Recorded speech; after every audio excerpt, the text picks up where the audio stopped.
আজকের গল্প রহস্য রোমাঞ্চে ভরা সত্যজিৎ রায়ের লেখা শকুন্তলার কণ্ঠহার। মুখ্য চরিত্রগুলি হল ফেলুদা, জটায়ু এবং তোপসে।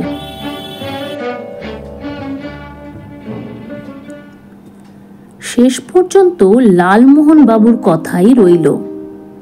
ভদ্রলোক অনেক দিন থেকেই বলছেন, মশাই, সেই সোনার কেল্লার অ্যাডভেঞ্চার থেকে আমি আপনাদের সঙ্গে রয়েছি, কিন্তু তার আগে লখনৌ আর গ্যাংটকে আপনাদের যে দুটো অ্যাডভেঞ্চার হয়ে গেছে তখন তো আর আমি ছিলাম না, কাজেই সে দুটো জায়গাও আমার দেখা হয়নি। বিশেষ করে লখনৌয়ের মতো একটা ঐতিহাসিক শহর। আপনারা তো গেছেন সেই কবে। চলুন না, এবার পুজোয় আরেকবার যাওয়া যাক। ফেলুদার লখনৌ ভীষণ ভালো লাগে জানি, আর সেই সঙ্গে আমারও। আইডিয়াটা মন্দ না। প্রথমবার যখন যাই আর আমাদের বাদশাহী আংটির অ্যাডভেঞ্চারটা হয় তখন আমি খুব ছোট। এখন গেলে লখনৌ আরও ভালো লাগবে সেটা আমি জানি। ফেলুদা বলল, আমারও লখনৌয়ের কথা মনে হলে মনটা চনমন করে ওঠে। আর অত সুন্দর শহর ভারতবর্ষে কমই আছে। শহরের মাঝখান দিয়ে নদী বয়ে গেছে, এরকম কটা জায়গা পাবেন আপনি? ব্রিজের একদিকে শহরের অর্ধেক, বাকি অর্ধেক অন্যদিকে। তাছাড়া নবাবী আমলের গন্ধটা এখনো যায়নি। চারিদিকে তাদের কীর্তির চিহ্ন ছড়ানো, তার উপর সেপাই বিদ্রোহের চিহ্ন। না, আপনার কথাই শিরোধার্য। কদিন থেকেই ভাবছি কোথায় যাওয়া যায় এবার পুজোয়। লখনৌই চলুন। ফেলুদা আজকাল ভালো রোজগার করে। প্রাইভেট গোয়েন্দাদের মধ্যে ওর নাম ডাকি সবচেয়ে বেশি। মাসে অন্তত 7-8টা কেস আসে, আর প্রতি তদন্তের জন্য 2000 করে পায়। অবশ্যই রোজগারের দিক দিয়ে লালমোহন বাবুকে টেক্কা দেওয়া মুশকিল। একবার বলেছিলেন ওর বইয়ের থেকে বার্ষিক আয় নাকি প্রায় 3 লাখ টাকা। তার উপরে নতুন নতুন বই প্রতি বছরই বেরোচ্ছে। আমরা আর দ্বিধা না করে লখনৌ যাওয়ার ব্যবস্থা করে ফেললাম। দুন এক্সপ্রেসে 3টি প্রথম শ্রেণীর টিকিট। রাত 9টায় বেরোনো, পরদিন সন্ধ্যা 6:30টায় পৌঁছানো। সেই সঙ্গে অবশ্যই হোটেল বুকিংও টেলিগ্রাম করে ফেলা হলো। ফেলুদা বলল, যাবই যখন তখন আরামে থাকবো, নইলে ক্লান্তি যাবে না। কোন হোটেলে উঠবেন জিজ্ঞেস করলেন জটায়ু। Hotel Clarks Awadh. আওয়াধ? আওয়াধ ব্যাপারটা কি? আওয়াধ হলো অযোধ্যার উর্দু নাম। লখনৌ বুঝি অযোধ্যায়? সেটাও জানেন না? লখনৌ নামটা এসেছে লক্ষণ থেকে। রামের ভাই লক্ষণ? Yes sir. আওয়াধ হলো লখনৌয়ের সেরা হোটেল, একেবারে গুমতির ওপরে। হোটেলের পাশ দিয়ে নদী বয়ে গেছে। বাহ, ideal. Awadh on the Gomti. ঠান্ডা কেমন হবে? সন্ধ্যের জন্য একটা পুলোভার নিয়ে নেবেন, অথবা আপনার গরম জহর কোট। আপনি সাহেব সাজবেন না বাঙালি সাজবেন তার উপর নির্ভর করছে। দুটোই নেব। Very good. ওখানে তো বাঙালি অনেক, বিস্তর। 6-7 পুরুষ থেকে লখনৌতে প্রবাসী এমন বাঙালিও আছে। বেঙ্গলি ক্লাব আছে, সেখানে পুজো হয়। বলা যায় না, আপনার অনুরাগী পাঠকও সেখানে কিছু পেয়ে যেতে পারেন। তাহলে আমার লেটেস্ট বই সাংঘাইতে সংঘাত কয়েক কপি সঙ্গে নিলে বোধহয় মন্দ হয় না। কয়েক কপি কেন, 1 ডজন নিয়ে নিন। 5ই অক্টোবর শনিবার আমরা বেরিয়ে পড়লাম। স্টেশনে প্রচুর ভিড়। রিজার্ভেশন ক্লার্ক দেখলাম ফেলুদাকে দেখে চিনলেন। বললেন, চলুন স্যার, আপনাদের বগি দেখিয়ে দিচ্ছি। একটা 4 বার্থ কম্পার্টমেন্টে 3টে বার্থ। এই তো, এই যে আপনাদের বগি, 3 নম্বর কামরা আপনাদের জায়গা, একটা লোয়ার, 2টো আপার বার্থ। আমরা গিয়ে আমাদের জায়গা দখল করলাম। বাড়ি থেকে তাড়াতাড়ি ডিনার খেয়ে এসেছি, তাই ট্রেনে খাবার ঝামেলা নেই। একটা লোয়ার বার্থে একজন ভদ্রলোক বসে আছেন। বছর 50 বয়স, মাঝারি হাইট, ঠোঁটের ওপর একটা সরু গোঁফ। আমাদের দেখে একটু সরে বসে পাশে জায়গা করে দিলেন। ফেলুদা সেখানে বসল। আমরা দুজন উল্টো দিকের বার্থে। 10 দিন থাকবো আমরা লখনৌতে। মালপত্র বেশি নিইনি। আমার আর ফেলুদার জিনিস একটা বড় সুটকেসে, আর লালমোহনবাবুর জিনিস তার বিখ্যাত লাল জাপানি সুটকেসে। বলেন ওটা নাকি ওর পাড়ার এক ধনী ব্যবসাদার বন্ধু ঋষিকেশ চৌধুরী জাপান থেকে স্পেশালি লালমোহন বাবুর জন্য এনে দিয়েছেন। আমাদের সহযাত্রীটি বাঙালি কিনা সে বিষয়ে একটু সন্দেহ ছিল। সেটা দূর হলো ভদ্রলোক যখন নিজে আলাপ করলেন। আপনারা কদ্দূর যাবেন? জিজ্ঞেস করলেন ভদ্রলোক। লখনৌ, বললেন লালমোহন বাবু। আপনি? আমিও লখনৌ যাচ্ছি, ওখানেই থাকি। আমরা 3 পুরুষ ধরে ওখানেই আছি। আপনারা কি বেড়াতে যাচ্ছেন? আগে হ্যাঁ, বললেন লালমোহন বাবু। এবার ফেলুদা বলল, আপনার সুটকেসে দেখছি 3টি ইংরেজি হরফ লেখা রয়েছে, HJB। এরকম অদ্ভুত ইনিশিয়ালস তো বড় একটা দেখা যায় না। আপনার নামটা জিজ্ঞাসা করলে আশা করি আপনি বিরক্ত হবেন না? মোটেই না, আমার নাম জয়ন্ত বিশ্বাস। এইচটা হলো হেক্টর। আমি খ্রিশ্চান। আমাদের পরিবারের সকলেরই একটা করে খ্রিশ্চান নাম আছে। ধন্যবাদ, বলল ফেলুদা। আপনার নামটা যখন বললেন তখন আমাদের নামও বলা সমীচীন। আমি প্রদোষ মিত্র। এটি আমার খুড়তুতো ভাই তপেশ, আর ইনি আমাদের বন্ধু লালমোহন গাঙ্গুলি। ভদ্রলোক বললেন, আমার শাশুড়ির নাম হয়তো আপনারা শুনে থাকবেন। উনি সাইলেন্ট যুগে ফিল্মে অ্যাক্টিং করতেন, খুব পপুলার ছিলেন। কি নাম বলুন তো? জিজ্ঞেস করলেন লালমোহন বাবু। শকুন্তলা দেবী। আরে বাস, বললেন লালমোহন বাবু। তিনি তো যাকে বলে তখনকার দিনে একজন বিখ্যাত স্টার। আমার এক প্রতিবেশী আছেন, নরেশ বোস। এখন বয়স হয়েছে, তবে যুবা বয়সে তিনি ফিল্মের পোকা ছিলেন। তার কাছে বাঁধানো বায়োস্কোপ পত্রিকা দেখেছি, তাতে শকুন্তলা দেবীর বিস্তর ছবি রয়েছে। তার সম্বন্ধে লেখাও রয়েছে অনেক। তিনি বোধহয় বাঙালি ছিলেন না। না, অ্যাংলো ইন্ডিয়ান বলতে পারেন। আসল নাম ছিল ভার্জিনিয়া রেনল্ডস। তার বাবা টমাস রেনল্ডস ছিলেন আর্মিতে। তিনি লখনৌতেই পোস্টেড ছিলেন। চোস্ত উর্দু বলতে পারতেন। তিনি একজন মুসলমান বাইজিকে বিয়ে করেন। তাঁরই মেয়ে হলেন ভার্জিনিয়া। হাইলি ইন্টারেস্টিং, বললেন লালমোহন বাবু। কিন্তু তিনি তো বোধহয় টকিতে অভিনয় করেননি। না, এদেশে টকি আসার আগেই তিনি বিয়ে করে ফেলেন একজন বাঙালি খ্রিশ্চানকে। তারপর প্রথম সন্তান হওয়ার পরই শকুন্তলা দেবী ছবির কাজ থেকে অবসর গ্রহণ করেন। তার প্রথম 2টি সন্তান ছিল মেয়ে, তৃতীয়টি ছেলে।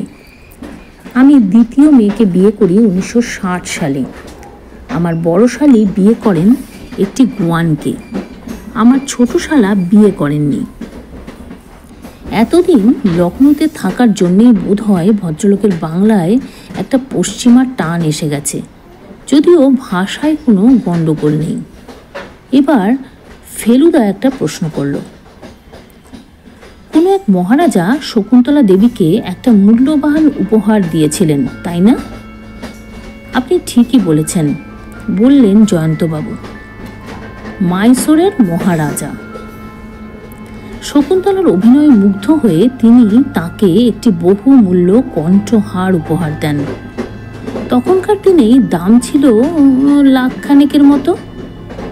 কিন্তু এটা আপনি জানলেন কি করে? যদ্দূর মনে হয় শকুন্তলা অভিনয় করতেন আপনার জন্মের আগে। তা তো বটেই, বলল ফেলুদা। কিন্তু বছর 15 আগে আমি খবরের কাগজে একটা খবর পড়ি, এই হার চুরি হয়েছিল। তারপর পুলিশ সেটা উদ্ধার করে। ঠিক কথা, তখনও শকুন্তলা দেবী বেঁচে। তিনি মারা গেছেন 3 বছর আগে, 78 বছর বয়সে। মারা যাবার পরেও এই হারটার কথা কাগজে বেরিয়েছিল। কিন্তু আপনার সেই 15 বছর আগের খবরের কথা মনে আছে? আপনার মেমোরি তো খুব শার্প দেখছি। ক্রাইমের খবর আমি বহুদিন থেকে খুব উৎসাহ নিয়ে পড়ি, আর পড়লে আমার মনেও থাকে। আসল কথাটা আপনাকে বলেই ফেলি, আমার পেশাটিও হচ্ছে ক্রাইমের সঙ্গে জড়িত। ফেলুদা পকেট থেকে তার কার্ড বার করে জয়ন্তবাবুর হাতে দিল। ভদ্রলোকের চোখ কপালে উঠে গেল। Private investigator? তাই বলুন, আপনার নামটা চেনা চেনা লাগছিল। আপনার তো একটা ডাকনামও আছে। হ্যাঁ, ফেলু। ফেলু? ইয়েস, ফেলুদা। আমার মেয়ে আপনার বিশেষ ভক্ত। আপনার সব অ্যাডভেঞ্চার কাহিনী তার পড়া। বাংলা সে এমনিতে একেবারেই পড়ে না, কিন্তু আপনার বইগুলো পড়ে। যাক, আপনার সঙ্গে আলাপ হয়ে খুব ভালো লাগলো। এবার ফেলুদা লালমোহন বাবুর পরিচয়টাও দিয়ে দিল। বলল, এর নাম লখনৌ অবধি পৌঁছেছে কিনা জানি না, তবে ইনি বাংলার একজন বিশেষ জনপ্রিয় থ্রিলার রাইটার। জটায়ু ছদ্মনামে এর উপন্যাস বেরোয়। বাহ, দুজন বিখ্যাত লোকের সঙ্গে ট্রেনের কামরায় আলাপ হয়ে গেল। এ তো আশ্চর্য ব্যাপার। লখনৌতে আপনারা উঠেছেন কোথায়? ক্লার্কস আওয়াত। আমি থাকি নদীর ওদিকে, বাদশাবাগে। আমি আপনার সঙ্গে যোগাযোগ করব। একদিন আমাদের বাড়িতে খেতে আসতে হবে আপনাদের। আমার স্ত্রী খুব ভালো মোগলাই রান্না রাঁধেন। তাছাড়া আমার মেয়ে তো ফেলুদাকে দেখে থ্রিলড হয়ে যাবে। আপনাদের 3 জনেরই আসা চাই কিন্তু। নিশ্চয়ই নিশ্চয়ই, বলল ফেলুদা। আর সেই সঙ্গে আশা করি বিখ্যাত কণ্ঠহারটাও একবার দেখা যাবে। সে তো খুব সহজ ব্যাপার, কারণ হারটা আমার কাছেই আছে, অর্থাৎ আমার স্ত্রীর কাছে। কেন? ছোট মেয়ের কাছে কেন? বড় মেয়ের কাছে নয় কেন? কারণ ভার্জিনিয়ার তার ছোট মেয়ের ওপর বেশি টান ছিল, আর অনেক গুণ ছিল এই ছোট মেয়ের, অর্থাৎ আমার স্ত্রী সুনীলার। অবশ্যই সেসব গুণের সদ্ব্যবহার সে করেনি। বিয়ের পর পুরো গৃহিণী বনে গিয়েছিল। বিয়ে না করলে হয়তো ফিল্মে চান্স নিত, কারণ তার অভিনয় দক্ষতা ছিল যথেষ্ট। আপনার স্ত্রীর নাম সুনীলা বললেন, ওনার কোনো খ্রিশ্চান নাম নেই? হ্যাঁ, ওর পুরো নাম প্যামেলা সুনীলা। রাত্রে 10টার মধ্যে ঘুমিয়ে পড়ে সকালে 6:30টায় উঠে মুখ টুক ধুয়ে বক্সারে ব্রেকফাস্ট খেলাম। মোগলসরাই আসবে 9:45। লাঞ্চ খাবো প্রতাপগড়ে 12:30টার সময়। জয়ন্তবাবু দেখলাম খুব সকালেই ওঠেন। ব্রেকফাস্ট খেয়ে বললেন, কাছেই কুপেতে আমার এক চেনা ভদ্রলোক রয়েছেন, তার সঙ্গে একবার দেখা করে আসি। লালমোহনবাবু স্নান টান করে দাড়ি কামিয়ে একেবারে ফিটফাট। উনি বিগ রেজার দিয়ে দাড়ি কামান। এগুলো 3-4 ব্যবহার করে ফেলে দিতে হয়, কলকাতায় পাওয়া যায় না। লালমোহনবাবুর এক বন্ধু কাঠমান্ডু থেকে ওর জন্য 4 প্যাকেট অর্থাৎ 20টা এনে দিয়েছেন। বললেন, ভারী আরামে শেভ করা যায় মশাই, ফেলুদা বলল। 2 মাস পরে তো আবার দিশি ব্লেডে ফিরে যেতে হবে। ভদ্রলোক একগাল হেসে বললেন, নো স্যার, দাড়ি কামানোর ব্যাপারে আমি একটু লাক্সারি পছন্দ করি। আমি নিউ মার্কেট থেকে উইলকিনসন ব্লেড কিনি। সে তো অনেক দাম। সংসার করিনি, টাকা কার জন্য জমাবো বলুন তো? তাই নিজের পেছনেই খরচ করি। আমাদের পেছনেও কম খরচ হয় না আপনার? আপনার গাড়ি আমরা প্রায়ই ব্যবহার করি। মশাই, 3 জনের একজন মাস্কেটিয়ারের গাড়ি, আর 2 জন চড়বে না? এ কেউ শুনেছে কখনো? ফেলুদা একটা চারমিনার ধরিয়ে বাইরের প্যাসেজে পায়চারি করতে গেল। মিনিট 5 পরে ফিরে এসে বলল, 1 নম্বর কুপেতে জয়ন্তবাবু তাঁর আলাপির সঙ্গে দিব্যি গল্পে মেতে আছেন। ইংরেজিতে কথা হচ্ছে, অর্থাৎ ভদ্রলোক অবাঙালি, দেখে অ্যাংলো ইন্ডিয়ান বলে মনে হলো, কিন্তু রং আমাদেরই মতো। কি কথা হচ্ছে, শুনতে পেলেন নাকি? জিজ্ঞেস করলেন জটায়ু। আলাপি বললেন, I give you just 3 days। এর বেশি আর কিছু শুনিনি। কথাটা কি হুমকি বলে মনে হলো? ট্রেনের শব্দের জন্য গলা তুলতে হয় বলে সব কথাই হুমকির মতো শোনায়। একটু পরে জয়ন্তবাবু তাঁর আলাপিকে সঙ্গে নিয়ে আমাদের কামরায় এসে ফেলুদাকে বললেন, আপনার সঙ্গে আলাপ করিয়ে দিই। This is mister Sukias, a well known businessman of Lucknow. তাছাড়া আর্টের সমজদারও বটে। সুকিয়াস ইংরেজিতে বললেন, আশা করি আমাদের আবার লখনৌতে দেখা হবে। মিস্টার বিশ্বাস আমার অনেক দিনের পুরনো বন্ধু। সুকিয়াস চলে গেলেন। জয়ন্তবাবু তাঁর বার্থের আধখানা দখল করে বসলেন। বাকি আধখানায় যথারীতি ফেলুদা বসেছে। ফেলুদা জয়ন্তবাবুকে উদ্দেশ্য করে বলল, আপনার শাশুড়ির আসল নাম বলছিলেন ভার্জিনিয়া রেনল্ডস। এই রেনল্ডস পরিবার কবে থেকে আছে ভারতবর্ষে? জয়ন্তবাবু বললেন, ভার্জিনিয়ার ঠাকুরদাদা জন রেনল্ডস ভারতবর্ষে আসেন 1827 খ্রিস্টাব্দে। তখন তার বয়স 19। তিনি বেঙ্গল রেজিমেন্টে যোগ দেন। 1857 সেপাই বিদ্রোহের সময় তিনি লখনৌতে পোস্টেড ছিলেন। যুদ্ধে যথেষ্ট বীরত্বের পরিচয় দিয়ে একেবারে শেষ দিকে সেপাইদের কামানের গোলায় প্রাণ দেন। তার ছেলে টমাসও বেঙ্গল রেজিমেন্টে ছিলেন। তিনি উর্দু শিখে একদম ভারতীয় বনে গিয়েছিলেন। রাজার হালে থাকতেন। নিজের বাড়িতে রেগুলার বাইনাচের আয়োজন করতেন। ফর্সিতে তামাক খেতেন, পান খেতেন, আতর মাখতেন, এমনকি মাঝে মাঝে দিশি পোশাকও পরতেন। অবশেষে তিনি ফরিদা বেগম নামে এক কত্থক নাচিয়েকে ভালোবেসে ফেলে তাকে বিয়ে করেন। বাড়িতে মুসলমান কেতা চালু ছিল। লোকে টমাসকে বলতো টমাস বাহাদুর। টমাসের প্রথমে 2টি ছেলে হয়, নাম এডওয়ার্ড আর চার্লস। এরাও ছোটবেলা থেকেই উর্দু বলতো। এরা কেউই আর্মিতে যোগ দেয়নি। এডওয়ার্ড উকিল হয়, আর চার্লস আসামের চা বাগানে ম্যানেজারি করতে চলে যায়। সে আর লখনৌতে ফেরেনি। টমাসের তৃতীয় সন্তান অবশ্য ছিল ভার্জিনিয়া। উনি ছোটবেলা থেকেই উর্দু আর ইংরেজি একসঙ্গে শিখেছিলেন। গায়ের রংটা ছিল সাহেবের মতো ফর্সা, কিন্তু চুল আর চোখ ছিল কালো। তাই যখন ছবিতে দিশি চরিত্র অভিনয় করতেন তাকে বেমানান লাগতো না।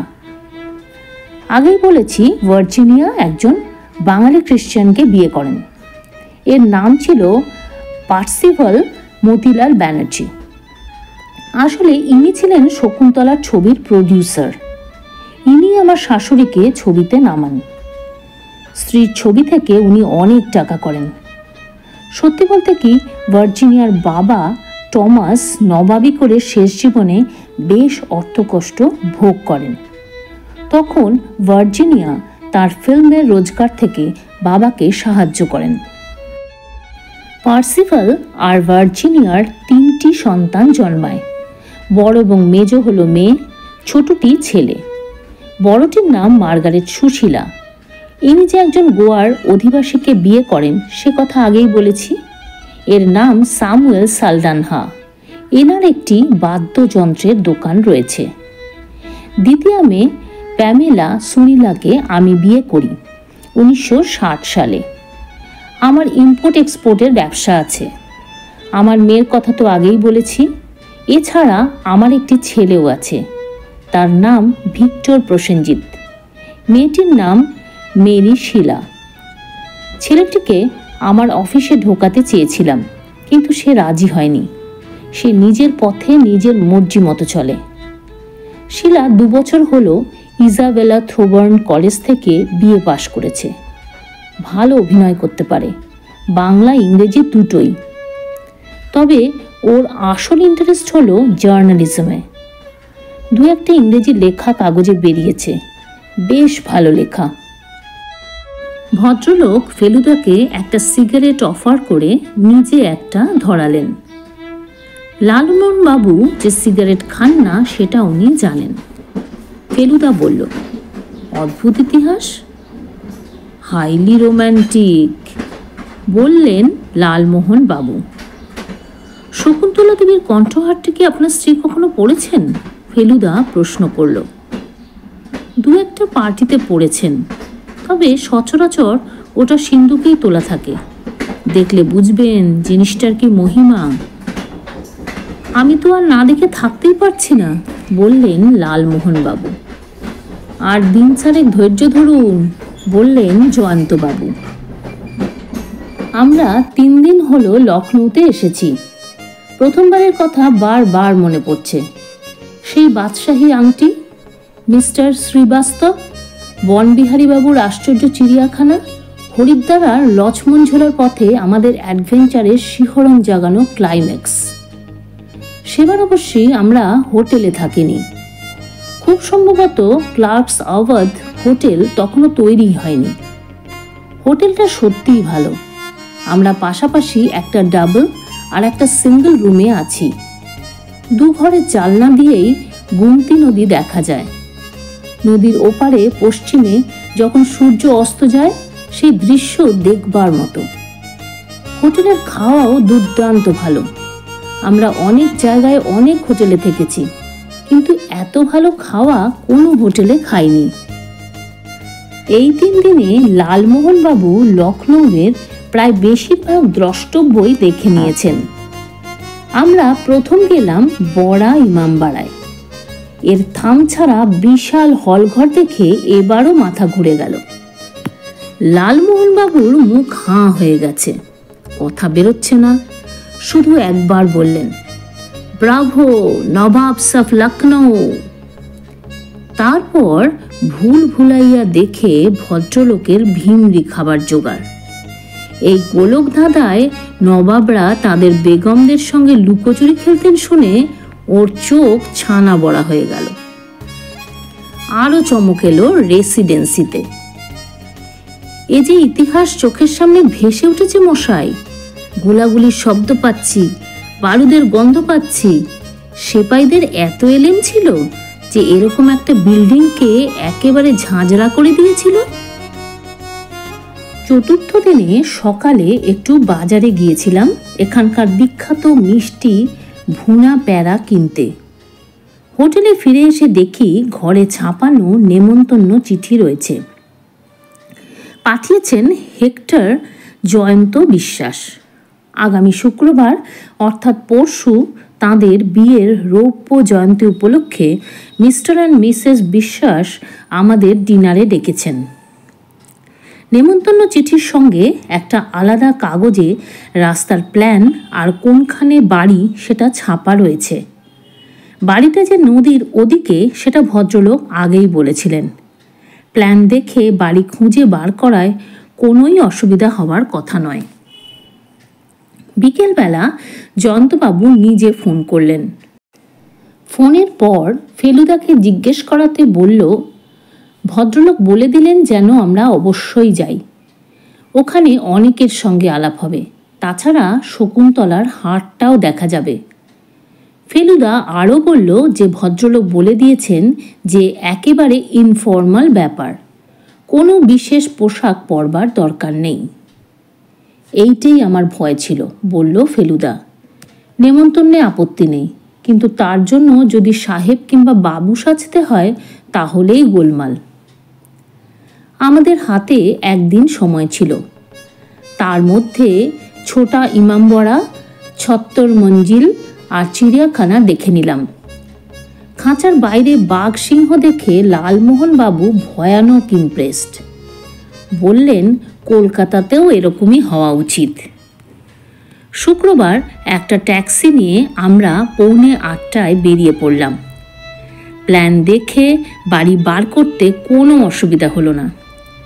একতলা ছড়ানো বাড়ি, সামনে বেশ বড় ফুলের বাগান, তার মধ্য দিয়ে নুড়ি ঢালা পথ চলে গেছে বাড়ির দরজা পর্যন্ত। আমরা দরজায় বেল টিপলাম।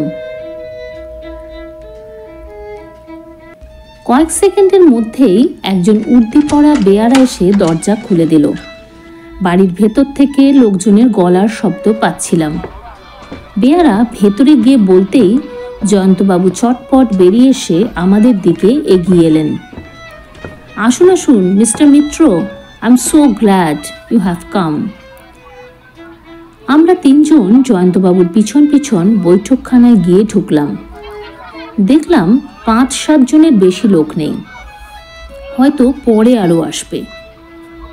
এরপর আলাপ পর্ব। প্রথমে জয়ন্তবাবুর স্ত্রী, দেখে বুঝলাম মহিলা এককালে সুন্দরী ছিলেন। তারপর তাঁর 2 ছেলে মেয়ে।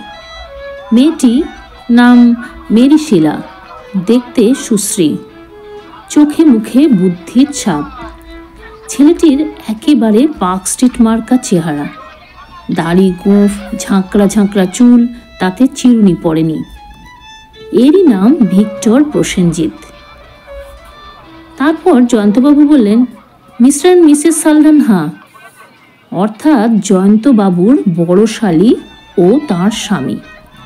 ভদ্রমহিলা মোটা হয়ে গেছেন, ভদ্রলোক আবার তেমনই রোগা, দাড়ি গোঁফ কামানো, 60-এর কাছাকাছি বয়স। এই সালডানহারই বাজনার দোকান আছে। ইনি গোয়ার অধিবাসী। আপাতত এই কজনই রয়েছেন ঘরে। ঘরটা বেশ বড়, আর সবচেয়ে আশ্চর্য লাগলো দেখে যে ঘরের একদিকে একটা সিনেমা স্ক্রিন টাঙানো রয়েছে আর অন্যদিকে রয়েছে একটা প্রজেক্টর। জয়ন্তবাবুকে জিজ্ঞেস করাতে বললেন ওদের কাছে শকুন্তলা দেবীর শেষ ছবির একটা প্রিন্ট আছে, সেটার একটা রিল নাকি ডিনারের আগে দেখানো হবে। এই ছবিতে নাকি শকুন্তলা দেবী তাঁর বিখ্যাত হারটা পরেছিলেন। গল্পটা কপাল কুণ্ডলা, আর শকুন্তলা দেবী সেজেছিলেন লুতাফ উন্নিসা। আমার তো শুনেই মনটা চনমন করে উঠল। ফেলুদা প্রাইভেট ডিটেকটিভ শুনে সকলের মধ্যে একটা চাঞ্চল্য পড়ে গিয়েছিল। মেরিশিলা এসে বলল, আমি আপনার একজন ভীষণ অ্যাডমায়ারার। দুঃখের বিষয় আমার কোনো অটোগ্রাফ খাতা নেই। আমি আজকালের মধ্যে একটা খাতা কিনে নিয়ে আপনার হোটেলে গিয়ে সই নিয়ে আসব। বাংলার মধ্যে অনেকগুলো ইংরেজি কথা ব্যবহার করেছিল শিলা, সেটা এখানে প্রায় সবার মধ্যেই লক্ষ্য করছিলাম। বেয়ারা পানীয় পরিবেশন করছিল। আমরা তো মদ খাই না, তাই 3 জনে 3 গেলাস ফলের শরবত নিয়ে মাঝে মাঝে চুমুক দিচ্ছিলাম। স্যামুয়েল সালডানহা আমাদের দিকে এগিয়ে এসে বললেন, হজরতগঞ্জে আমাদের মিউজিক শপ, একদিন দোকানে এলে আমি খুব খুশি হব। আপনার দোকানে দিশিযন্ত্র বিক্রি হয়? ফেলুদা জিজ্ঞেস করল। আমরা এখন সেতারও রাখছি, বললেন ভদ্রলোক। এবার একজন ভদ্রলোক এলেন। তাকে দেখেই বুঝলাম তিনি জয়ন্তবাবুর শালা, কারণ তাঁর চেহারার সঙ্গে সুশীলা দেবীর খুব সাদৃশ্য। ইনি প্রায় সাহেবের মতোই দেখতে, কারণ এর চুল আর চোখও কটা। ইনি একটা হুইস্কির গেলাস তুলে নিয়ে আমাদের দিকে এগিয়ে এসে বললেন, আমার নাম রতনলাল ব্যানার্জি, আমি জয়ন্তর ব্রাদার ইন ল। আপনাদের পরিচয়? এই সময় জয়ন্তবাবু এগিয়ে এসে আমাদের পরিচয় দিলেন। Private detective? রতনলাল ভুরু কপালে তুলে জিজ্ঞেস করলেন, আপনি কি কোনো কেসের ব্যাপারে লখনৌতে এসেছেন? ফেলুদা হেসে বললে, না, স্রেফ ছুটি। এই সময়ে একজন ভদ্রলোক ঘরে এসে ঢুকলেন বাড়ির ভেতর থেকে। বৃদ্ধই বলা চলে, সম্ভবত 60-এর ওপর বয়স নিশ্চয়ই। বুঝলাম তিনিও এই বাড়িতেই থাকেন। ভদ্রলোকের চেহারাটা কীরকম যেন অপরিচ্ছন্ন, এই পার্টিতে তাকে মানাচ্ছে না। পোশাক অপরিষ্কার, দাড়িও অন্তত 2 দিন কামাননি, মাথার চুল লম্বা হয়ে কাঁধ পর্যন্ত নেমেছে। জয়ন্তবাবু ভদ্রলোকের পিঠে হাত দিয়ে আমাদের দিকে নিয়ে এলেন। আপনাদের সাথে আলাপ করিয়ে দিই, বললেন জয়ন্তবাবু। জানা গেল ইনি হচ্ছেন একজন চিত্রশিল্পী, নাম সুদর্শন সোম। এককালে খুব নাম করা পোর্ট্রেট পেন্টার ছিলেন। শকুন্তলা দেবীর অনেকগুলো ছবি এঁকেছিলেন। এখন রিটায়ার করে জয়ন্তবাবুর বাড়িতেই গেস্ট হয়ে থাকেন। আর্টিস্টকে এই বয়সে রিটায়ার করতে শুনিনি কখনো, তাই একটু অবাক লাগলো। এবার লক্ষ্য করলাম বৈঠকখানার দেওয়ালে একটা ছবি, এক মহিলার, বছর 40 বয়স। তার তলার কোণের দিকে লেখা এস সোম। ইনি কি শকুন্তলা দেবী? বয়স বেশি হলেও চেহারায় বেশ একটা জৌলুস রয়েছে। তখন অবশ্যই শকুন্তলা দেবী আর ছবি করেন না। সুদর্শন সোম এবার বেয়ারা ট্রে থেকে একটা হুইস্কির গ্লাস তুলে নিলেন। ভদ্রলোককে দেখে কেন জানি কষ্ট হচ্ছিল। ঘরের মধ্যে সবচেয়ে বেশি কথা বলছিলেন সামুয়েল সালডানহা। ইনি রাজনীতি নিয়ে উচ্চস্বরে তর্ক জুড়ে দিয়েছেন রতনলাল ব্যানার্জির সঙ্গে। সেই তর্কে দেখলাম সুদর্শন সোমও যোগ দিলেন। আমি খালি ভাবছিলাম শকুন্তলা দেবীর হাতটা কখন দেখা যাবে। 2 গিন্নিকে দেখছি অতিথিদের দিকে দৃষ্টি দিয়ে চলেছেন। জয়ন্তবাবুর স্ত্রী সুনীলা দেবী ফেলুদাকে এসে বললেন, আপনি অরেঞ্জ স্কোয়াশ খাচ্ছেন, ব্যাপার কি? আপনি ড্রিঙ্ক করেন না বুঝি? ফেলুদা হেসে বললেন, না, আমাদের পেশায় মাথাটা সব সময় ঠান্ডা রাখাই ভালো। কিন্তু আমি তো জানতাম প্রাইভেট ডিটেকটিভরা ভীষণ ড্রিঙ্ক করে। সেটা আপনার ধারণা হয়েছে বোধহয় আমেরিকান ক্রাইম উপন্যাস পড়ে। তাই হবে, আমি ভীষণ গোয়েন্দা কাহিনীর ভক্ত। ভালো কথা। ফেলুদা আর না বলে পারল না। আপনার স্বামী বলছিলেন আজ শকুন্তলা দেবীর হাটটা একবার আমাদের দেখাবেন। ও হ্যাঁ, তা তো বটেই। দেখেছেন, আমি একদম ভুলে গেছি। শিলা? শিলা তার মার দিকে এগিয়ে এলো। কি মা? যাও তো সোনা, তোমার দিদিমার হাটটা একবার নিয়ে এসো তো। জানো তো চাবি কোথায় আছে? মিস্টার মিত্র একবার দেখতে চাইছেন।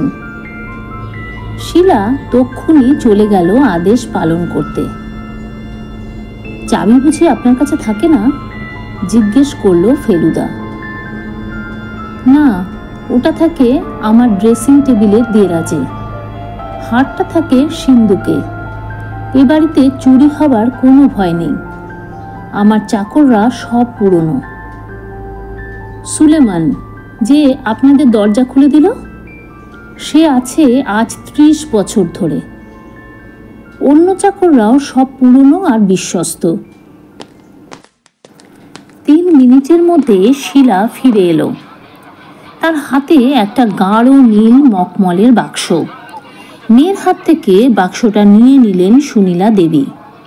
তারপর এই যে বলে বাক্সটা খুলে এগিয়ে দিলেন ফেলুদার দিকে। আমি আর লালমোহন বাবু বাক্সটার দুদিকে দাঁড়ালাম। আর দুজনের মুখ থেকে একই সঙ্গে একটা বিস্ময়সূচক নিঃশ্বাস টানার শব্দ বেরিয়ে এলো। এমন অপূর্ব গয়না আমি কখনো দেখিনি। নকশাদার সোনার হার, তাতে হিরে থেকে শুরু করে যত রকম মণিমুক্ত হয় সব বসানো। আশ্চর্য জিনিস, বলল ফেলুদা। এরকম হার দুটি হয় না। এটার আজকের দর কত হতে পারে তা আন্দাজ আছে আপনার? তা 2-2.5 লাখ টাকা হবে নিশ্চয়ই। থাক, এটা আর বেশিক্ষণ বাইরে রাখা ভালো না। নাও শিলা, এটা আবার রেখে দিয়ে এসো। শিলা হারটা নিয়ে চলে গেল। একটা জিনিস লক্ষ্য করছিলাম যে জয়ন্তবাবুর ছেলে আমাদের দিকে বেশি ঘেঁষছে না। দেখে মনে হলো ছেলেটি মিশুকে নয়, আর পার্টিটাও যেন সে বিশেষ উপভোগ করছে না। অবশ্যই এই টাইপের এই বয়সী ছেলেরা এরকমই হয়, এটা কলকাতায়ও লক্ষ্য করেছি। এরা নিজেরা দল ছাড়া কোনো দলের সঙ্গেই মিশতে পারে না। ড্রিঙ্কসের পর্ব বোধহয় শেষ হলো, কারণ এবার একজন ভদ্রলোক এসে এক রোল ফিল্ম নিয়ে প্রজেক্টরে চাপাতে শুরু করলেন। কিছুক্ষণ পরে ভদ্রলোক বললেন, আমি রেডি আছি। জয়ন্তবাবু এবার ঘোষণা করলেন যে শকুন্তলা দেবী অভিনীত কপালকুণ্ডলা ছবির একটা রিল দেখানো হবে। সুলেমান, ঘরের বাতিগুলো নিভিয়ে দাও তো।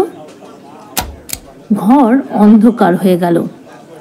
তারপর ঘর ঘর শব্দ তুলে প্রজেক্টর চলতে শুরু করলো। পর্দায় ছবি নড়ে উঠল, সেই আদ্যিকালের ছবি। জয়ন্তবাবু বললেন, এটা 1930 সালের ছবি, ভারতবর্ষে টকি আসার ঠিক আগে।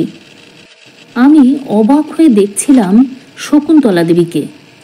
দেখলে মেম সাহেব বলে মনে হয় না। চেহারা সত্যি খুবই সুন্দর। আজকের দিনেও পর্দায় এত সুন্দরী বড় একটা দেখা যায় না। কিন্তু সাইলেন্ট ছবির যা দোষ ত্রুটি আর থিয়েটারি অভিনয়, সেটাও যে নেই এই কপালকুণ্ডলায় তা নয়।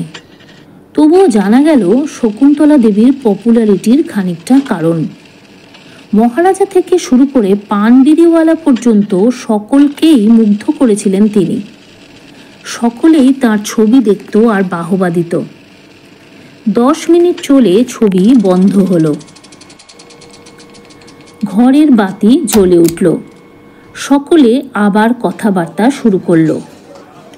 এই অন্ধকার অবস্থাতেই যে আরেকজন ঘরে ঢুকেছে তা টের পায়নি। একে আমরা চিনি, ইনি হলেন মিস্টার সুকিয়াস। ইনি ক্ষমা প্রার্থনা করলেন পার্টির দিনে এসে পড়ার জন্য, অর্থাৎ ইনি নিমন্ত্রিত হননি। এমনি বোধ হয় জয়ন্তবাবুর সঙ্গে দেখা করতে এসেছিলেন। বেয়ারা এসে খবর দিল পাত পড়েছে, ডিনার ইজ সার্ভড। চমৎকার মোগলাই রান্না খেয়ে আমরা যখন হোটেলে ফিরলাম তখন বেজেছে 11:15। পার্টি যে আরও কিছুক্ষণ চলেছিল তাতে সন্দেহ নেই। পরদিন সকালে ফেলুদা আমার কাঁধ ধরে ঝাঁকুনি দিয়ে আমাকে ঘুম থেকে তুলল। আমি ধড়মড়িয়ে উঠে বসলাম।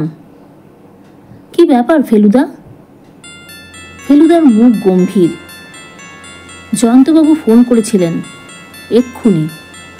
শকুন্তলা দেবীর কণ্ঠহার মিসিং। সর্বনাশ! তুই চট করে তৈরি হয়ে নে, আমি লালমোহনবাবুকে খবর দিয়ে আসছি। আমাদের ব্রেকফাস্ট খেয়ে যেতে হবে ওখানে। শুধু মিস্টার সুকিয়াস ছাড়া আর সকলেই এসেছে ওখানে খবর পেয়ে। পুলিশে খবর দেয়নি? দিয়েছে, কিন্তু আমাকেও চায়। আমরা 8:30টার মধ্যে জয়ন্তবাবুর বাড়ি পৌঁছে গেলাম। বাড়ির সবাই কেমন যেন পাথরের মতো চুপ। ফেলুদা ক্ষমা চাইল। কাল আমাদের দেখানোর জন্যই হারটা বার করা হয়েছিল। তার সঙ্গে এ চুরির কোনো সম্পর্ক আছে কিনা জানি না, কিন্তু আমি নিজে খানিকটা অস্বস্তি বোধ করছি বলে কথাটা বললাম। পুলিশের লোক আগেই এসে গিয়েছিল। তাদের মধ্যে যিনি কর্তা তিনি ফেলুদার দিকে এগিয়ে হাত বাড়িয়ে বললেন, আমি ইন্সপেক্টর পান্ডে। আপনি তো বোধহয় প্রাইভেট ইনভেস্টিগেটর মিস্টার মিটার? আগে হ্যাঁ, বলল Feluda. I am familiar with your name, বললেন পান্ডে। আপনার কয়েকটা সাকসেসফুল ইনভেস্টিগেশনের কথা আমার মনে আছে। তা আপনি তো বোধহয় জেরা করতে চান। আগে আপনার কাজ শেষ হয়ে যাক, বলল ফেলুদা, তারপর আমার। Thank you sir. প্রশ্ন করে জানা গেল যে কাল রাত্রে সবাই চলে যাওয়ার পর 12টা নাগাদ জয়ন্তবাবুর স্ত্রী তার বেডরুমে গিয়ে শুতে যাওয়ার আগে কেন জানি একবার হাড়টা দেখার ইচ্ছা অনুভব করেন। হয়তো কপালকুণ্ডলা ছবিতে শকুন্তলা দেবীকে হাড় পরা অবস্থায় দেখেই সেই ইচ্ছেটা জাগে। ভদ্রমহিলা নিজেই বললেন, এটা একটা ভ্যানিটির ব্যাপার। আমার মার গলায় হারটা এত সুন্দর মানাতো, সেটা দেখেই আমার মনে একটা ইচ্ছে হলো হারটা একবার পরে আয়নায় নিজের চেহারাটা দেখি। মেয়েরা শুতে যাওয়ার আগে বেশ খানিকটা সময় ড্রেসিং টেবিলের আয়নার সামনে কাটায়। সেই সময় দেরাজ থেকে চাবিটা বার করে সিন্দুক খুলে দেখি হারটা নেই। আমি তৎক্ষণাৎ মেয়েকে ডাকি। মেয়ে জোর দিয়ে বলে যে সে সিন্ধুকেই রেখেছিল হারটা, সেখানে ছাড়া আর কোথায় বা রাখবে? সিন্ধুকেই তো চিরকাল থেকেছে হারটা। আপনারা ভালো করে খুঁজে দেখেছেন হারটা? পান্ডে জিজ্ঞাসা করলেন। কোথায় আর খুঁজবো বলুন, বললেন সুনীলা দেবী। ওটা যে কেউ সিন্ধুক থেকে বার করে নিয়েছে তাতে তো কোনো সন্দেহ নেই। আপনাদের বাড়িতে কাল পার্টি ছিল, তাই না? পান্ডে প্রশ্ন করলেন। হ্যাঁ, বললেন জয়ন্তবাবু। কটা থেকে কটা পর্যন্ত? 8টা থেকে পৌনে 12টা।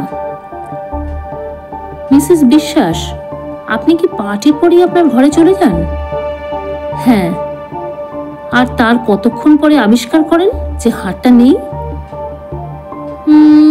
মিনিট 15। এর মধ্যে আপনি ঘর ছেড়ে কোথাও বেরোননি? না। অর্থাৎ হারটা চুরি হয়েছে ডিউরিং দ্য পার্টি? তাই তো মনে হয়, বললেন জয়ন্তবাবু। এখানে একটা কথা বলি, পার্টির মধ্যে হারটাকে আমার মেয়ে একবার সিন্ধুক থেকে এই ঘরে আনে মিস্টার মিত্রকে দেখানোর জন্য। তারপরেই তখনই কি আপনার মেয়ে হারটাকে আবার সিন্ধুকে তুলে দিয়েছিল? হ্যাঁ, বলল মেরি শিলা। আমি এক মুহূর্ত দেরি করিনি। এখানে একটা জরুরি কথা বলা দরকার, বললেন জয়ন্তবাবু। হারটা তুলে রাখার কিছু পরেই এ ঘরে একটা 10 মিনিটের ফিল্ম দেখানো হয়। তার জন্য তখন বাতি নেবানো হয়েছিল? হ্যাঁ। এ বাড়িতে চাকর কজন? 3 জন। একজন রান্না করে আর 2 জন বেয়ারা। কতদিনের লোক এরা? কেউই 15 বছরের কম না। এরা অত্যন্ত বিশ্বাসী। সুলেমান তো আমার শ্বশুরের আমল থেকে এখানে আছে। তাহলে একটাই সিদ্ধান্তে পৌঁছানো যাচ্ছে, বললেন পান্ডে। জিনিসটা শুনতে খারাপ লাগবে, কিন্তু আমাকে বলতেই হবে। এবারে লোক সমেত এই পার্টিতে যারা ছিলেন তাদেরই একজন হারটা নিয়েছেন। আমারও সেই কথাই মনে হচ্ছিল, আর আমার মনে হয় ফেলুদা আর লালমোহন বাবুরও তাই। পান্ডে এবার ফেলুদার দিকে ফিরলেন। মিস্টার মিটার, আপনার সঙ্গে যে 2 জন এসেছেন তাদের পরিচয় পেতে পারি কি? নিশ্চয়ই, বলল ফেলুদা। ইনি আমার কাজিন তপেশ মিত্র, আর ইনি আমার বন্ধু বিখ্যাত লেখক লালমোহন গাঙ্গুলি। এই লেখকটিকে আপনি কতদিন হলো চেনেন? বছর 5-6। আমি লালমোহন বাবুর দিকে দেখছিলাম। ভদ্রলোক ফ্যাকাশে হয়ে গেছেন। আমি ওকে কণ্ঠহার চোর হিসেবে কল্পনা করলাম। এই সংকটের অবস্থাতেও আমার হাসি পেয়ে গেল। এবার পাণ্ডে অন্য প্রশ্নে গেলেন। এখানে যারা রয়েছেন তাদের মধ্যে কজন এ বাড়িতে থাকেন? জয়ন্তবাবু বললেন, আমি, আমার স্ত্রী, আমার 2 ছেলে মেয়ে এবং আর্টিস্ট মিস্টার সোম। মিস্টার সোম আজও দাড়ি কামাননি, তাই তাকে আরো অপরিচ্ছন্ন দেখাচ্ছে। আর সকলেই বাইরের লোক? পাণ্ডে প্রশ্ন করলেন। হ্যাঁ, মিস্টার সালডানহা থাকেন ক্লাইভ রোডে। উনি আমার ব্রাদার ইন ল। ওর স্ত্রী আমার স্ত্রীর বড় বোন। আরেকজনকে দেখছি, রতনলালের দিকে দৃষ্টি দিয়ে বললেন মিস্টার পাণ্ডে। উনি রতনলাল ব্যানার্জি, আমার স্ত্রীর ছোট ভাই। এছাড়া আর কেউ ছিল? একজন ছিলেন, লাটুস রোডের মিস্টার সুকিয়াস।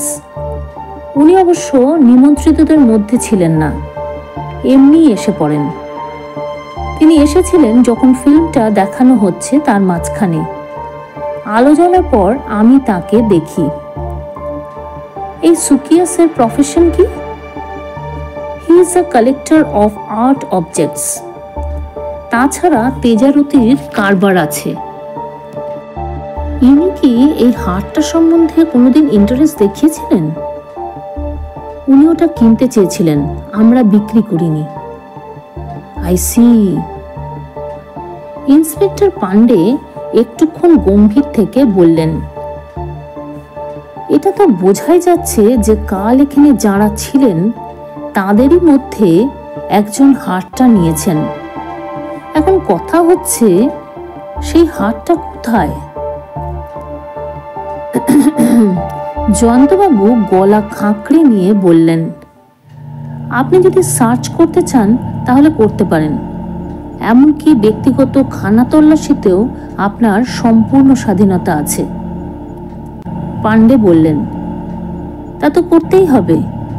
সার্চ থেকে মহিলারাও বাদ পড়বেন না, এবং তার জন্য আমি মেয়ে পুলিশের বন্দোবস্ত করছি। তাছাড়া বাড়িটাও ভালো করে সার্চ করা দরকার। সার্চের ব্যাপারে দেখলাম কেউই আপত্তি করলেন না।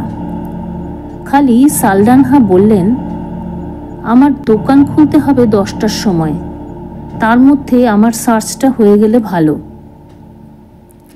ফেলুদা এতক্ষণ চুপ করে সব শুনছিল। এবার বলল, এখানে সার্চ চলুক, আমি তাহলে এখন আসি। যদি হারটা পাওয়া যায় তাহলে আশা করি জয়ন্তবাবু আমাকে ফোন করে জানিয়ে দেবেন, না হলে আমি ও বেলা আবার আসব। আমরা 3 জনে হোটেলে ফিরে এলাম।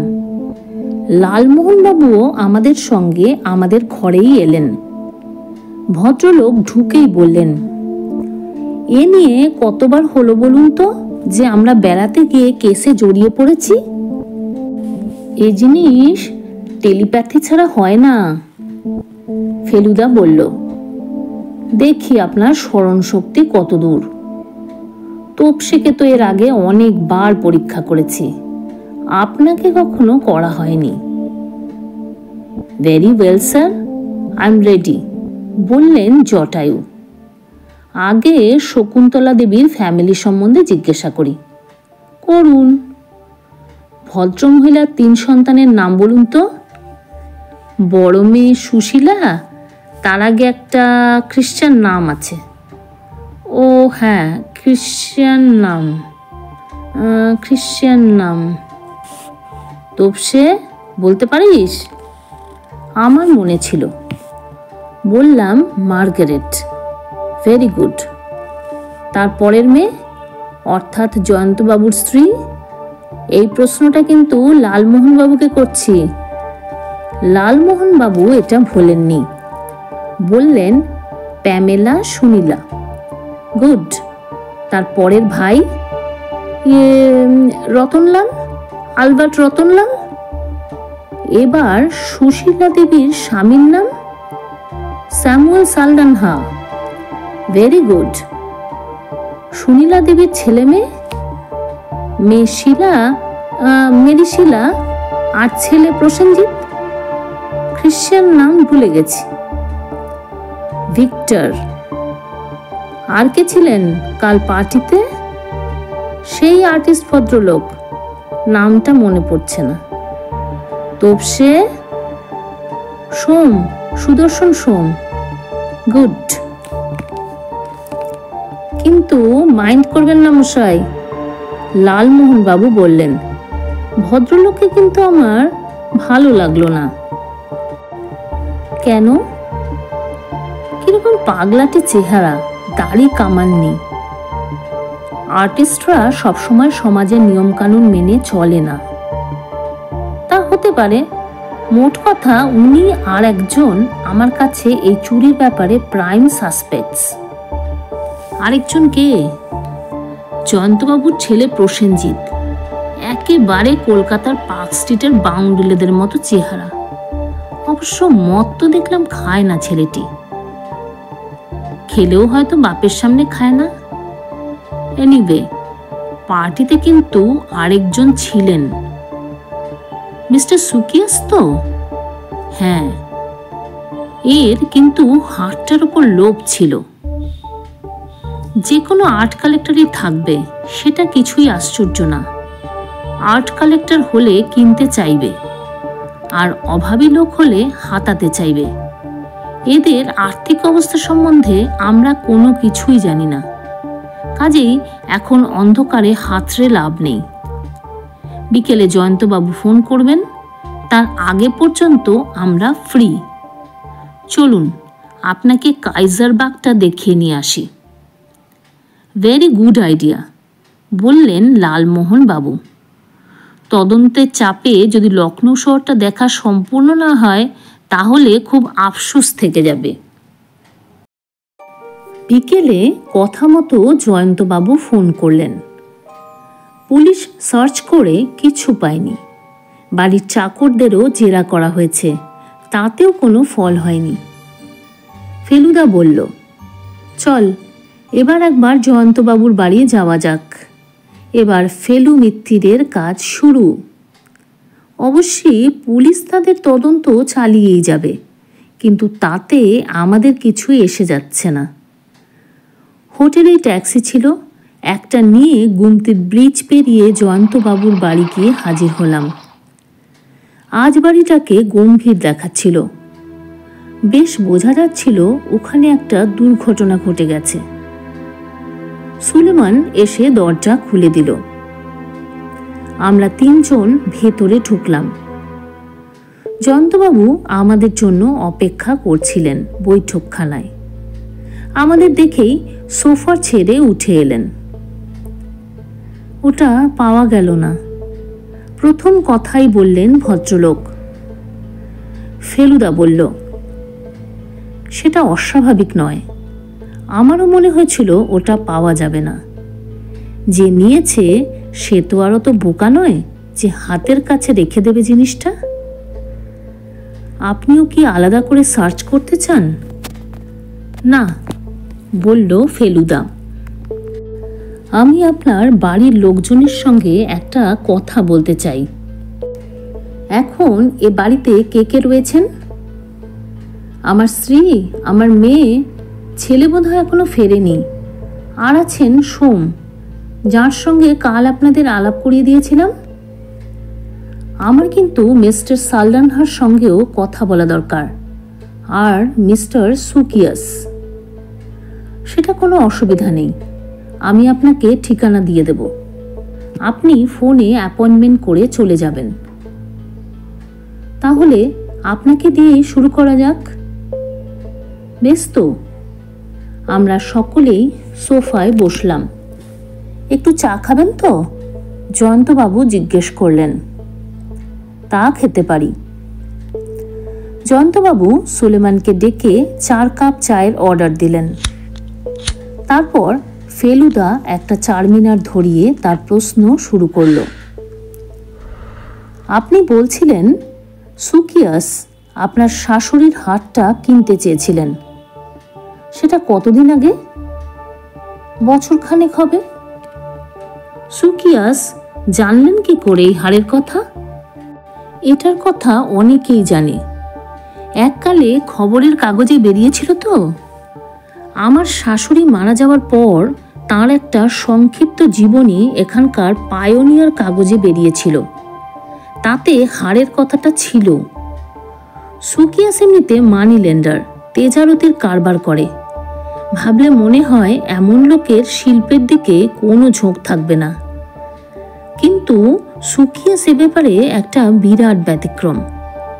আমি ওর বাড়িতে গিয়েছি, ওর সংগ্রহ দেখেছি। দেখবার মতো সব জিনিস আছে ওর কাছে। ওর রুচি অনবদ্য। আপনি যখন হাটটা বিক্রি করলেন না, তখন ওর প্রতিক্রিয়া কি হয়? ও খুবই হতাশ হয়েছিল। ও 2 লাখ টাকা অফার করেছিল। আমি নিজে হলে কি করতাম জানি না, কিন্তু আমার স্ত্রী হাটটার প্রতি বিশেষভাবে অনুরক্ত। কোনো মতেই ওটা হাতছাড়া করবে না। আর সেই হারে জয়ন্তবাবু একটা দীর্ঘশ্বাস ফেললেন। আপনি কাউকে সন্দেহ করেন এই ব্যাপারে? আমি সম্পূর্ণ হতভম্ব। চাকর বাকর কাউকেই আমার সন্দেহ হয় না। ওরা বেইমানি করবে এটা আমি বিশ্বাসই করি না। অথচ তার বাইরে কে যে এটা নিতে পারে এবং কেন, সেটা বোঝার সাধ্য আমার নেই।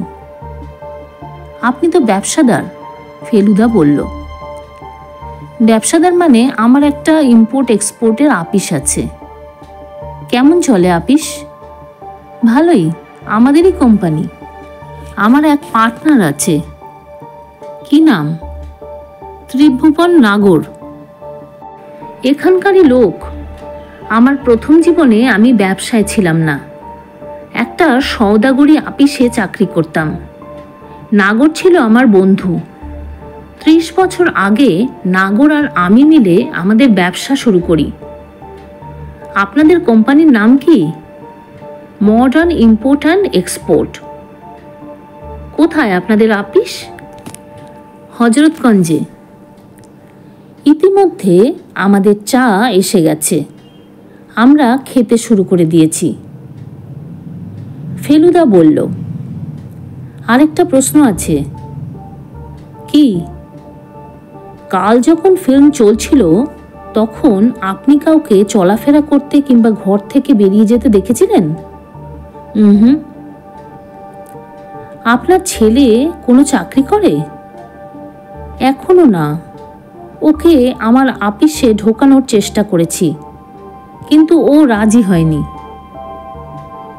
ওর বয়স কত? 25। ওর কোন দিকে ঝোঁক? ঈশ্বর জানেন। Thank you sir. একবার আপনার স্ত্রীর সঙ্গে কথা বলা যায় কি? নিশ্চয়ই। ও খুবই ডিপ্রেসড হয়ে পড়েছে, বুঝতেই পারেন। আমি বেশি বিরক্ত করব না ওকে। চা খাবার পর জয়ন্তবাবু গিয়ে তাঁর স্ত্রীকে ডেকে আনলেন। ভদ্রমহিলা কান্নাকাটি করেছেন, সেটা এখনো দেখলে বোঝা যায়। দিনের বেলা দেখে আরো বেশি করে মনে হলো যে শকুন্তলা দেবীর সঙ্গে এর আশ্চর্য চেহারার মিল। ভদ্রমহিলা চাপা গলায় বললেন, আপনি আমাকে কিছু প্রশ্ন করতে চাইছিলেন? ফেলুদা বলল, হ্যাঁ, বেশিক্ষণ আপনাকে কষ্ট দেব না, সামান্য কয়েকটা প্রশ্ন। বলুন। আপনার মা যে হারটা আপনার দিদিকে না দিয়ে আপনাকে দিলেন, তাতে আপনার দিদির কি প্রতিক্রিয়া হয়েছিল? তিনি বোধহয় এ ব্যাপারটা আগে থেকেই আন্দাজ করেছিলেন। কেন?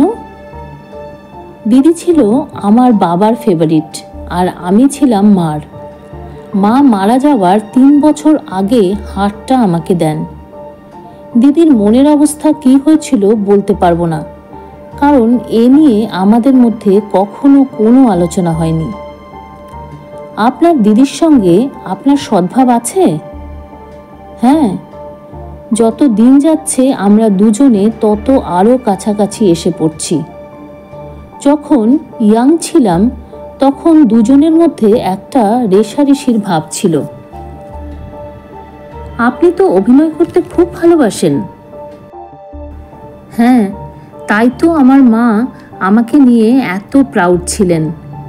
এ ব্যাপারে দিদির কোনো শখ ছিল না। আপনার মেয়ের? শিলা স্কুলে কলেজে অ্যাক্টিং করেছে, ক্লাবে টাবেও 2-1 বার করেছে, তার বেশি নয়। ও ফিল্মে অফার পেয়েছে কিন্তু নেয়নি। ও কি করতে চায়? ও ওয়ার্কিং গার্ল হতে চায়। অফিসে কাজ করবে, নিজে রোজগার করবে। ও তো সবে বিএ পাশ করেছে। এর মধ্যে কিছু জার্নালিজম করেছে, খবরের কাগজে ওর 2-1টা লেখা বেরিয়েছে। আপনি কি এই চুরির ব্যাপারে কাউকে সন্দেহ করেন? কাউকেই না। এ ব্যাপারে আমি আপনাকে একেবারেই সাহায্য করতে পারবো না। কাল যখন ফিল্ম দেখানো হচ্ছিল তখন কাউকে হাঁটাচলা করতে দেখেছিলেন? না, মনে হয় সকলেই তন্ময় হয়ে ছবিটা দেখছে। ঠিক আছে মিসেস বিশ্বাস, আপনার ছুটি।